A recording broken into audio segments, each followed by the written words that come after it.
السلام عليكم ومرحبا بكم في حلقة جديدة بعنوان آكلي لحوم البشر.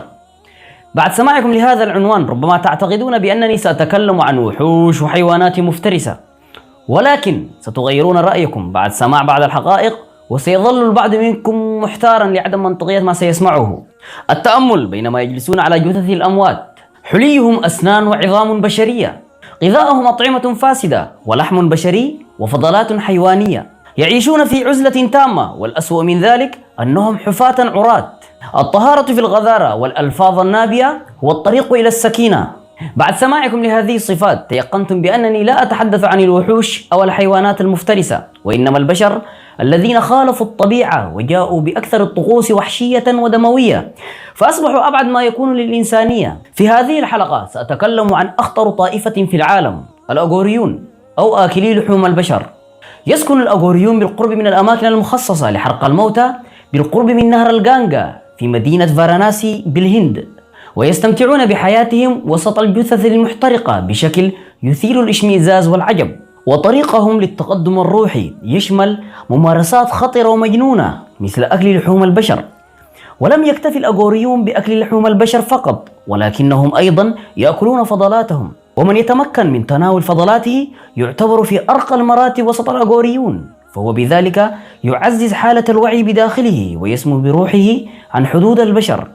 والاقتراب من الأغوريين يعد خطرا كبيرا، بالأخص لو كان من يحاول الاقتراب لا يعتنق المعتقد الهندوسي، فهم لا يثقون بالآخرين ولا توجد بينهم روابط أسرية، فيعيشون في حالة تأمل دائم، كما يغطون أجسادهم برماد البقايا البشرية المحترقة، ويحيطون طقوسهم بسرية تامة، إذ يستخدم المنتمون لتلك الطائفة الجماجم البشرية لشرب المياه، ويأكلون اللحم البشري اعتقادا منهم بأنه يمنح لمن يأكله القوة الروحية والجسدية العالية ويساعده على إطالة عمره. ورغم اختراق الأغوريون لكل قوانين الطبيعة والحياة، إلى أنهم وضعوا لأنفسهم قوانين صارمة، فإذا مات أحدهم لا يأكلون لحمه، بل أن أجسادهم تحرق أو تدفن مثل الآخرين. فهذه الطوائف ربما لا تعرف شيئا عن الحضارة التي تبعد ملايين الكيلومترات عن أكواخهم الصغيرة في أعماق الغابات، وربما ظنوا أنهم ما زالوا في العصر الحجري حيث يتغذى القوي على الضعيف دائما. لكن فلنعد الآن إلى التاريخ لنعرف ما أصل أولئك البشر الدمويين. الحقيقة تعود البداية التاريخية لأكلة لحوم البشر إلى قبائل أمريكا الجنوبية مثل المايا والأزتك، ووجدت آثار تدل على وجود أكلة لحوم البشر منذ آلاف السنين في كل من السلفادور وشريط الساحل الأمريكي. وتشير الأبحاث إلى أن أكلة لحوم البشر كانوا متواجدين في العصور القديمة والحديثة على السواء. وفي عام 1999 نشر مصمم بيولوجي من جامعة أريزونا كتاب من 500 صفحة عرض فيه مجموعة كبيرة من الإثباتات الموثقة تشير إلى أن هنود حضارة الأناسازي في جنوب غرب الولايات المتحدة والمكسيك كانوا من أكلة لحوم البشر.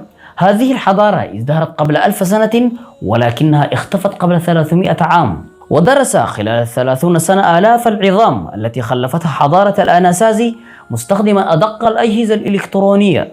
وجدت أيضا أدلة على ممارسات القبائل الإفريقية لهذه الجريمة البشعة، ويعرفون بمساقري الرؤوس، نسبة لأنهم كانوا يبقون على رؤوس الجثث بعد أكلها في برطمانات ويصغرونها بسوائل معينة ليحتفظوا بها كتذكار لهذه الوليمة المميزة. فعلا مميزة. وقد كانت هذه العادة منتشرة جدا في قارة إفريقيا، فكان الكاهن هو من يختار القربان للآلهة من بين العامة، ويقوم التنفيذ عليه بتقطيعه قطعا وهو حي قبل فصل رأسه في النهاية وحفظه كتذكار. يا له من تذكار. وعند قبائل المايا القديمة كان يعتقد بأن أكل القلوب النابضة من أجساد البشر يعطي قوة إلهية ويزيد من العمر، وكان على القوم فقط من الملوك وأربابهم والكهنة هم من يحظوا بشرف أكل القلوب النابضة، بينما يأكلون الباقون من الحراس والعامة بقية الجثة، ويكفيهم شرف شربهم للدماء الدافئة. فبعد أن يموت شخص وله مكانة عندهم تجتمع القبيلة حول جثته وينشدون بعض الأناشيد الدينية، ثم يستخرج ساحر القبيلة مخ الميت ويوزعه بالتساوي بين المشيعين ليأكلوا منه. وعند بعض المذاهب الهندوسية فأكل لحم الميت يعتبر تكريما له لأنه أصبح جزءا من بطن الكاهن.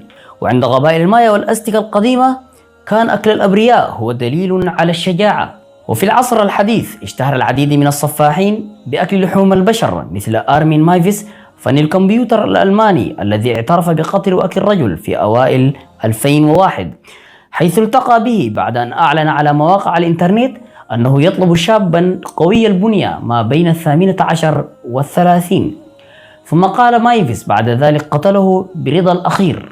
وهكذا قد وصلنا إلى نهاية حلقتنا. لا تنسوا أن تشتركوا في القناة وتفعلوا جرس الإشعارات حتى يصلكم جديدنا. وبالمناسبة قد يتغير أسلوبي في بعض الحلقات، وكل هذا من أجل أن أجد أفضل أسلوب لكي أستمر به في الحلقات القادمة. وها هي جميع حساباتي، يسعدنا أن تتابعوني عليها، وإلى أن ألتقيكم مرة أخرى، في أمان الله.